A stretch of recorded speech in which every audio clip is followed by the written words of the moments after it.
दोस्तों, एक घर के सामने बहुत ज्यादा भीड़ इकट्ठी हुई पड़ी है और वहां पर वो सभी लोग हाथों में तख्ते लिए हुए नारेबाजी कर रहे हैं। एक जुलूस सा निकल रहा है और वो लगातार कह रहे हैं कि इस दरिंदे को फांसी दो।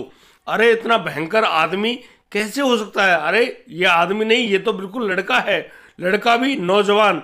आखिर इस लड़के ने अपनी माँ के साथ इतना बुरा कैसे कर दिया? यानी कि उसको गर्भवती कर दिया और गर्भवती करने के बाद उसको जान से मार दिया।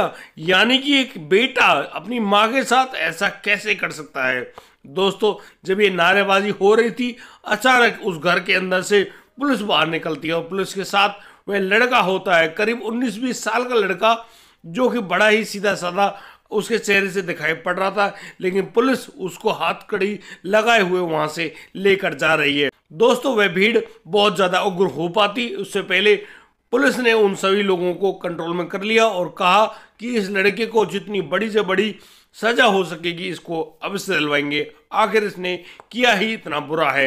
दोस्तों, उस लड़के ने ऐसा क्या बुरा कर दिया, किस प्रकार से उसने अपनी माँ को गर्भवती कर दिया और कैसे उसने अपनी माँ के लिए यह दर्दनाक कदम उठाया? दोस्तों, बहुत ही रोचक कहानी। आगे बढ़ने से पहले आपसे गुजारिश है कि कहानी का एक भी सेकंड मिस ना करें, वरना आप एक अहम जानकारी से रह जाएंगे। नमस्कार, आदाब, सत श्री अकाल दोस्तों, स्वागत है आपका हमारे YouTube चैनल किस्से क्राइम पर। दोस्तों, आपसे पहली प्यार भरी गुजारिश, आगे बढ़ने से पहले हमारे चैनल को सब्सक्राइब करना, नोटिफिकेशन की बेल को दबाना बिल्कुल मत भूलिएगा। दोस्तों, आज का बेहद ही हैरान कर देने वाला मामला ये सामने आया है आगरा कैंट उत्तर प्रदेश से। दोस्तों, आगरा कैंट में जहां काफ़ी अच्छे अच्छे घर परिवार हैं, बड़े अच्छे मकान बने हुए हैं, उन्हीं मकानों में रहने वाला वह लड़का जिसका नाम संजीव वर्मा होता है, जिसको लोग प्यार से संजू कहते हैं, वह बेंगलोर से IT इंजीनियरिंग की पढ़ाई कर रहा होता है। दोस्तों, वह अब कुछ असाइनमेंट की तैयारी करने के लिए जैसे अपनी माँ के उस घर पर आया हुआ था, यानी कि उसके पिता भी वहीं पर रहते थे, लेकिन पिछले कोरोना काल में उसके पिता की मौत हो जाती है। उनके पिता भारतीय सेना में पूर्व सैनिक थे और दोस्तों, उनकी जो माँ है घर में, जिनका नाम आशा है, आशा बहुत ही सुंदर महिला, बहुत ही अच्छी महिला, और उससे उनके पिता ने दूसरी शादी करी थी। जो ये संजू नाम का ये लड़का है, यह उनके पिता की पूर्व पत्नी यानी कि जो पहली पत्नी है उनका बेटा है, लेकिन उनकी भी एक हादसे में दर्दनाक मौत हो जाती है। दोस्तों, यहाँ पर संजू उनका सौतेला बेटा मान लो, या फिर यह संजू की सौतेली माँ थी। दोस्तों, आशा जब संजू अपने घर आता है, वह आशा बहुत ही ज़्यादा प्रसन्न होती है और कहती है कि बेटा संजू, अब की बार तो तुम जल्दी आ गए। तो यहाँ पर संजू कहता है कि माँ, उनको कुछ स्पेशल असाइनमेंट्स बनाने हैं, उसी असाइनमेंट्स के लिए मुझे कुछ दोस्तों की ज़रूरत है और उसी दोस्तों की वजह से मैं यहाँ पर आया हूँ। मैं उनके साथ मिलकर यह सब काम कर लूँगा। दोस्तों, इतने में ही वह जो आशा है वहाँ पर काम करने वाली उस लड़की को बुलाते हैं। वह लड़की जो 19-20 साल की रही होगी, जिसका नाम शीला था, उस लड़की को उनकी माँ आवाज़ लगाती है और अपने बेटे के लिए पानी मंगाती है। दोस्तों, जैसे वे लड़की पानी लेकर आती है तो दोस्तों, संजू उस लड़की की तरफ देखता ही रह जाता है। आखिर ये लड़की इतनी खूबसूरत यहाँ घरों में काम करती है। दोस्तों, अब वह लड़की पानी का गिलास जैसे संजू के लिए आगे बढ़ाती है, संजू की आंखें टकराती है शीला की आंखों से। दोस्तों, उन आंखों में कुछ ऐसे प्रश्न थे जिनका वो लोग आपस में जवाब देना चाह रहे थे। यानी कि शीला उससे पूछना चाह रही थी कि तुम कौन हो, और वह जो संजू है वह शीला से पूछना चाह रहा था तुम कौन हो। दोस्तों, संजू पानी पीता है और बस अपनी माँ से बातचीत करने में बिजी हो जाता है। दोस्तों, अभी कुछ ही समय जब बीतता है तो संजू अपने कमरे की तरफ जा रहा होता है। दोस्तों, अब संजू अपने कमरे में जाता है और वहाँ जाकर अपने कपड़े चेंज कर रहा होता है। जैसे संजू कपड़े उतारता है, उसको कपड़े उतारते समय देख रही होती है वह शीला नाम की लड़की। वाकई में सोच बैठी थी कि वाकई में यह संजू बहुत ही सुंदर और बहुत ही प्यारा लड़का है। दोस्तों, जिस प्रकार से संजू भी अपने कपड़ों को पहन रहा, अचानक उसकी नज़र पड़ जाती है उस दरवाजे की ओर जहाँ से शीला संजू को छुप छुप कर देख रही थी। दोस्तों, अब संजू जो है वह भी इस प्रकार से उस शीला को देख रहा होता है और दोस्तों, इस प्रकार से उनके प्यार की आंखों ही आंखों में शुरुआत होनी शुरू हो जाती है। दोस्तों, उस शाम संजू अपनी माँ से कहता है कि माँ, उसको असाइनमेंट के लिए अपने दोस्तों के पास जाना है। दोस्तों, इतने में ही वहाँ पर एक नया लड़का आ धमकता है। वह करीब 24-25 साल का होगा। उसका नाम राजू होता है, जो कि संजू की पड़ोस में ही रहने वाला था।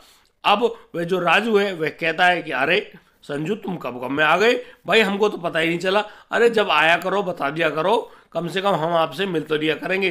तो यहाँ पर संजू कहता है कि ठीक है वह तो आ गया और अब मिल लो। दोस्तों अब राजू और संजू दोनों बात करना शुरू कर देते, यानी कि उनकी बातें हो रही होती हैं और बस उन्हीं बातों में थोड़ा थोड़ा समय बीत रहा होता है। दोस्तों अब जो राजू नाम का वह लड़का है कि वह कहता है कि ठीक है संजू आज के लिए सिर्फ इतना ही, अब कल मिलते हैं, क्योंकि अब राजू को कोई आवश्यक कार्य नजर आ गया था और वह वहाँ से उठकर चला जाता है। अब संजू अपनी माँ से कहता है कि माँ मुझे भी आज्ञा दो, मैं अपने दोस्त के पास चला जाऊँ ताकि उन काम को पूरा कर लो जिसके लिए वह बेंगलोर से यहाँ पर आया है।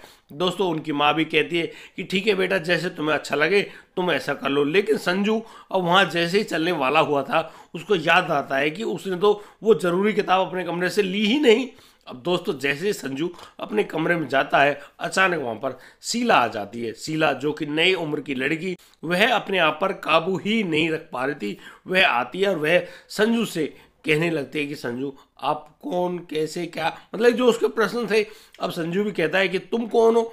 तो यहाँ पर वह शीला कहती है कि देखो वह घरों में काम करने वाली तो नहीं है, लेकिन उनके घर के हालात ही कुछ ऐसे हो गए हैं जिसकी वजह से उनको घरों में काम करना पड़ रहा है। लेकिन तुम्हारी माँ आशा बहुत ही अच्छी है और उन्होंने मुझे काम दिया, मैं यहाँ पर काम कर लिया करती हूँ और बहुत अच्छे ढंग से अपना जीवन गुजार रही हूँ। दोस्तों जिस प्रकार से उनकी बातचीत हो रही थी उन दोनों के हाथ एक दूसरे से टकरा जाते हैं और दोस्तों ये हाथ ऐसे टकराते हैं दोनों एक दूसरे की ऊर्जा को ट्रांसफर कर रहे होते हैं, यानी कि दोनों की जो प्रेम की जो तरंगें हैं वे एक दूसरे के शरीर में छू जाती है। दोस्तों अब संजू खड़ा होता है और अपने कमरे का दरवाजा बंद कर देता है और दोस्तों उसके बाद वो दोनों एक दूसरे से ऐसे लिपटते हैं जैसे कोई वर्षों बाद मिला हो। और दोस्तों जिस प्रकार से उनका लिपटना हुआ, उनका प्यार आगे बढ़ना हुआ, बस देखते देखते उनके शरीरों से वो कपड़े उतरने शुरू हो जाते हैं और दोस्तों बहुत ही जल्दी दोनों के बीच में वह अंतरंग संबंध भी कायम हो जाता है। और दोस्तों दोनों ही बड़े प्यार से ऐसे मिल रहे हैं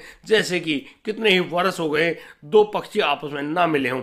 दोस्तों उनका प्यार जब आगे परवान चढ़ रहा होता है, दोस्तों संजू के कमरे में एक बड़ी सी खिड़की होती है और दोस्तों उस खिड़की में से एक लड़का उन दोनों की जो क्लिप होता है उस क्लिप को अपने फ़ोन में उतार रहा होता है, यानी कि वीडियो बना रहा होता है। दोस्तों व्यक्ति होता है राजू।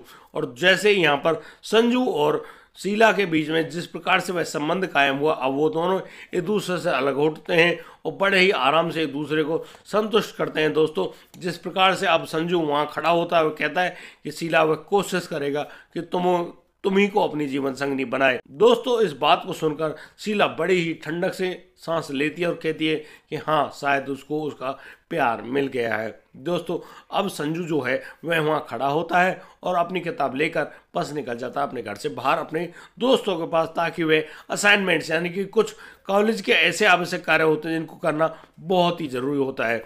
दोस्तों वह अपने काम के लिए तो चला जाता है, लेकिन अब जो वह शीला है, वह जो लड़की, उसके फ़ोन पर एक मैसेज आता है और दोस्तों वह मैसेज होता है उस लड़के राजू का। और राजू जैसे ही उस लड़की के पास फ़ोन करता है तो वह लड़की यह देखकर बिल्कुल चौंक जाती है, आखिर उसके पास ये मैसेज आया कहाँ से। और दोस्तों जैसे शीला उस मैसेज को देखती है उसके पैरों तले ज़मीन खिसक जाती है। दरअसल उस वीडियो में वही शीला होती है जो संजू के साथ शारीरिक संबंध बना रही होती है। दोस्तों अब वह जो लड़का है जिसने ये वीडियो भेजी है वह अब फ़ोन करता है शीला के पास और शीला को बुलाता है अपने पास। जब शीला समय निकालकर उसके पास पहुंचती है तो पता चलता है कि यह लड़का कोई और नहीं, उसी के पड़ोस में रहने वाला वह लड़का राजू है। और दोस्तों वह राजू उस लड़की शीला को धमकी दे रहा होता है कि देखो यदि तुम मेरी बात मानो तो मैं तुम्हारी इस वीडियो को डिलीट कर दूंगा और यदि तुमने मेरी बात नहीं मानी तो मैं इस वीडियो को वायरल कर दूंगा और मैं तुम्हें कहीं की भी नहीं छोड़ूंगा। दोस्तों इन बातों को सुनकर वह शीला घबरा जाती है, वह कहती है कि बोलो उसको क्या काम करना है। दोस्तों अब राजू उससे कहता है कि जैसे तुमने संजू के संग आनंद लिए हैं उसी प्रकार से मुझे तुम्हारे साथ शारीरिक संबंध बनाने हैं। अब दोस्तों मरता क्या नहीं करता, अब वह लड़की शीला बहुत ही ज़्यादा मजबूर हो जाती है और वह अब उस राजू को अपने आप को सौंप देती है। और दोस्तों राजू उस लड़की शीला के साथ अंतरंग संबंध तो बनाता है लेकिन वह उस वीडियो को डिलीट नहीं करता है। दोस्तों अब तो राजू को जब भी ज़रूरत होती या जब भी वह अकेले में होता वह उस लड़की शीला को अपने पास बुलाया करता और उसी वीडियो की धमकी देकर उसके साथ शारीरिक संबंध बनाया करता। दोस्तों इस प्रकार की बातों से बहुत ही ज़्यादा दुखी हो गई थी वह शीला। लेकिन दोस्तों बड़ी ही हैरानी की बात तो यह थी कि वह जो राजू, जो एक नंबर का चालू लड़का था, वह लड़का इतने पर ही नहीं रुकता है। उसने उस शीला से पहले वह संजू की माँ आशा के साथ कुछ इस प्रकार के प्रेम संबंधों को बना चुका होता था जिसमें वो अंतरंग संबंध भी शामिल थे। क्योंकि जो वह महिला आशा है, वह आशा मात्र 40 साल की उम्र की होती है, जो वह इसी उम्र में उस पूर्व सैनिक से शादी करती है और विधवा हो जाती है। दोस्तों जैसे कि शरीरों की जरूरत है, अब वो राजू को अपने घर पे बुलाया करती हैं और राजू के साथ अपने अंतरंग संबंध बनाया करती हैं। लेकिन वह इस बात को किसी के सामने भी नहीं खोलती और ना ही इस बात को वह राजू बताता है। दोस्तों धीरे धीरे समय बीतता है और जैसे ही समय बीता है, अब जो वह राजू है एक दिन आता है संजू की माँ आशा के पास। और दोस्तों यहाँ पर वह आशा के पास जब वह शारीरिक संबंध बना रहा होता है तो यहाँ पर आशा एक खुशखबरी उसको सुनाती है। वह कहती है कि तुम बहुत ही जल्दी पिता बनने वाले हो। अब यह देखकर वह राजू बिल्कुल सूख जाता है, यानी कि सोच में पड़ जाता है यार कैसे बाप बनेगा, उसकी तो शादी ही नहीं हुई। तो यहाँ पर आशा कहती है कि उससे शादी कर लो। वह चाहती है तुम उसके जो होने वाला बच्चा है उसके पिता बन जाओ। दरअसल जो आशा है वह गर्भवती हो गई थी। और दोस्तों अब इसी लोक लाज के डर से अब आशा भी यही कहने लगी थी कि आखिर इस बच्चे के पिता का क्या नाम है, मैं जनता को क्या बताऊंगी, दुनिया को क्या बताऊंगी कि इस बच्चे के पिता कौन है। अब दोस्तों इस बात को सुनकर वह राजू बिल्कुल ज़्यादा सोचते हुए कहता है कि देखो आशा, मैंने इस बच्चे के लिए तुम्हारे साथ अंतरंग संबंध नहीं बनाए, इस बच्चे को तो तुम्हें गिराना ही पड़ेगा।